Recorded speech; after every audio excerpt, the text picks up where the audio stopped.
Tribun News Today.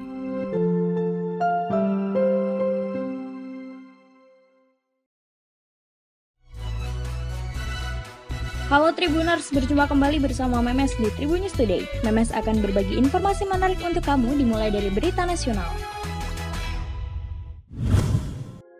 Anggota DPR RI dari fraksi PDI Perjuangan menyampaikan penolakannya terhadap kebijakan wajib antigen untuk masuk mal. Menurut Dedi, kebijakan sebelumnya yang mengharuskan sudah divaksin agar bisa memasuki mal di Jakarta sudah cukup meminimalisir resiko penularan.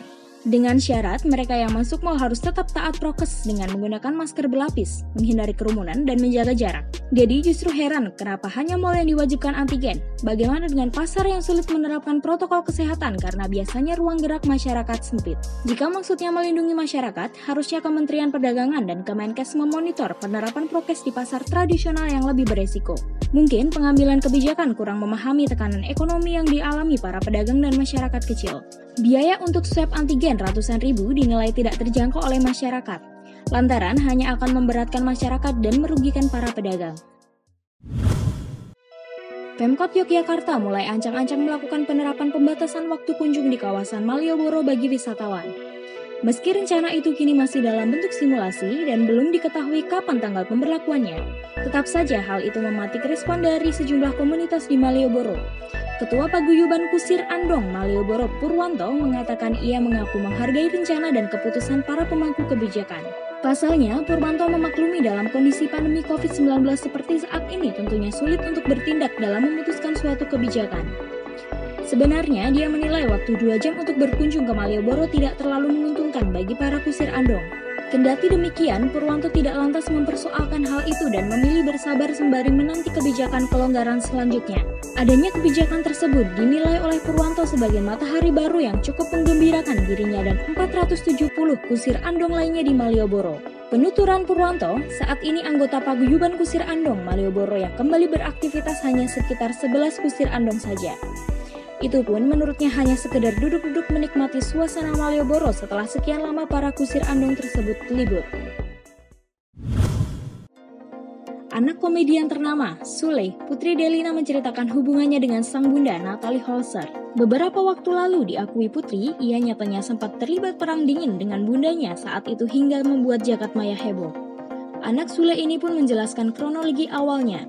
Dia menyebut sempat memberitahu Natalie Holzer bahwa akan lebih sering memposting dan berbagi cerita tentang almarhumah ibunya, Lina Jubaida. Natalie Holzer bahkan setuju dengan permohonan adik dari Rizky Febian ini.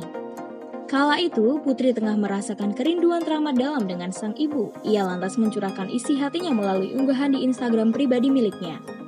Putri menyebut jika saat itu ia tak mengetahui jika Natalie tengah mengandung anak pertamanya dengan Sule setelah sebelumnya sempat keguguran.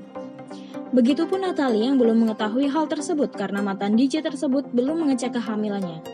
Menurut Putri Delina, kedua orang tuanya semakin romantis semenjak Natalie diberikan kepercayaan lagi oleh Tuhan untuk mengandung anak pertamanya.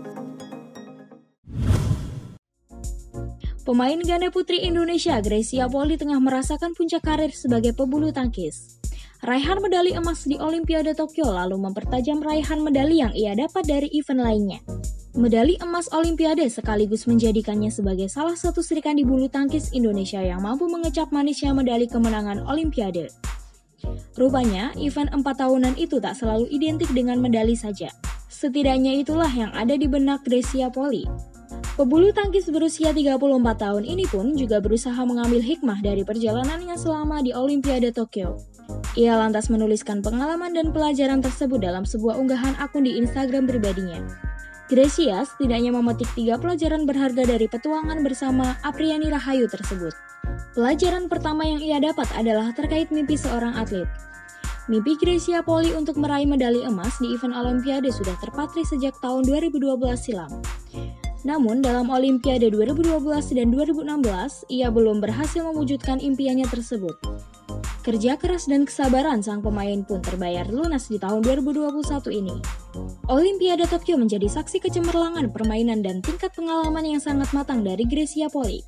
Grecia Poli pun mengaku mendapat pelajaran berharga lain soal menjaga sikap sportif di atas lapangan.